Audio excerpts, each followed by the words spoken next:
Y acá vamos a pasar ahora al triángulo y algunas variantes de triángulo. ¿Mm? Empecemos con este triángulo. Este sería un triángulo cualquiera, de 3 lados cualquiera, B, L minúscula, L mayúscula. Bueno, el perímetro no hay más que sumar los 3 lados, y tenemos el contorno de la figura, que sería el contorno de este polígono, ¿cierto? Como vamos a ver ahora, el cuadrado, el rectángulo, los triángulos y otros que vamos a ver ahora para el cuadrilátero, como el paralelogramo y demás, se llaman polígonos.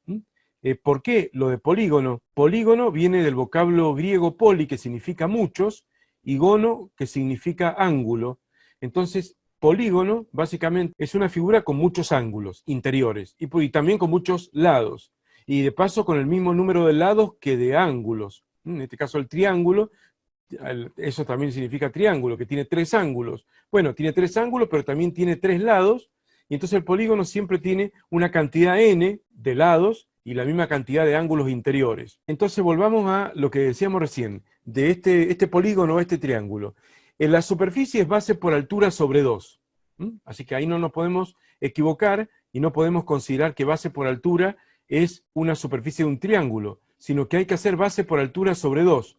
Porque si uno hiciera base por altura, nada más, fíjense que la altura es un segmento perpendicular a la base que llega al vértice opuesto. Si tomo como base del triángulo este lado B, la altura es este segmento perpendicular, o sea, 90 grados, ese cuadradito que ven ahí con un punto adentro, es el símbolo de ángulo recto.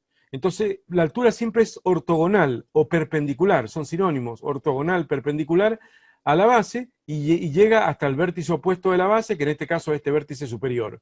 Bien, si hacemos base por altura solamente, ¿qué nos daría? El área de todo ese rectángulo, que acabamos de escribir recién, o sea, nos daría este área que estaría sombreando ahora, ¿cierto? Pero el área del triángulo es exactamente la mitad de eso, por eso el famoso base por altura sobre 2.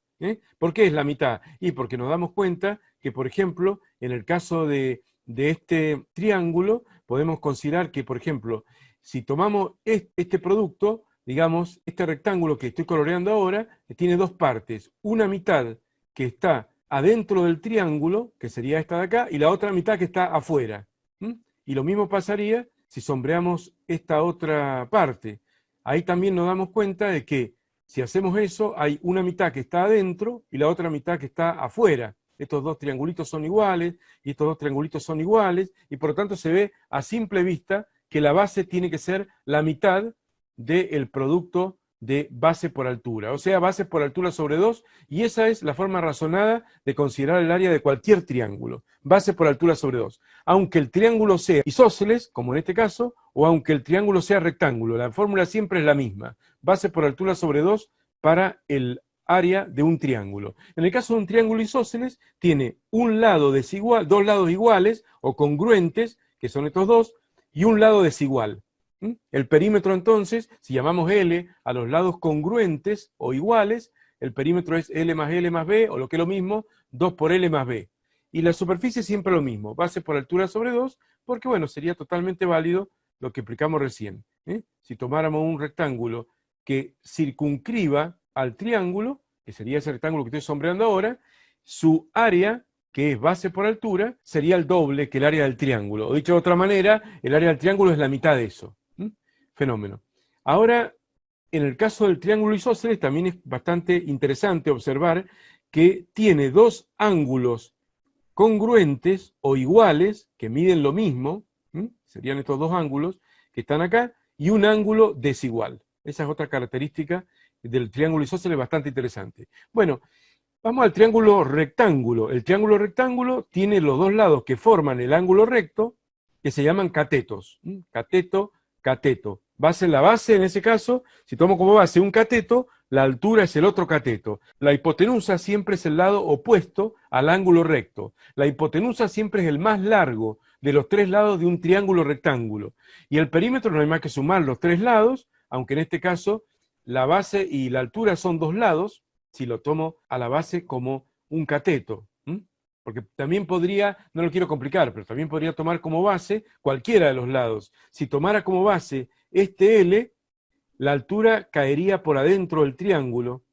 La altura sería en ese caso un segmento que estaría adentro del triángulo, sería un segmento perpendicular al lado tomado como base que llega al vértice opuesto. Entonces, perpendicular al lado tomado, es decir, tomar eso. Pero eso es complicado, así que mejor tomemos como base uno de los catetos. Bien, entonces ahí tengo claramente el perímetro, sumar los tres lados, y la superficie base por altura sobre 2, ahí se ve mejor todavía que realmente el área de ese triángulo sería la mitad, ¿no?, que el área de ese rectángulo que es de área B por H. Y el triángulo se ve claramente que es la mitad.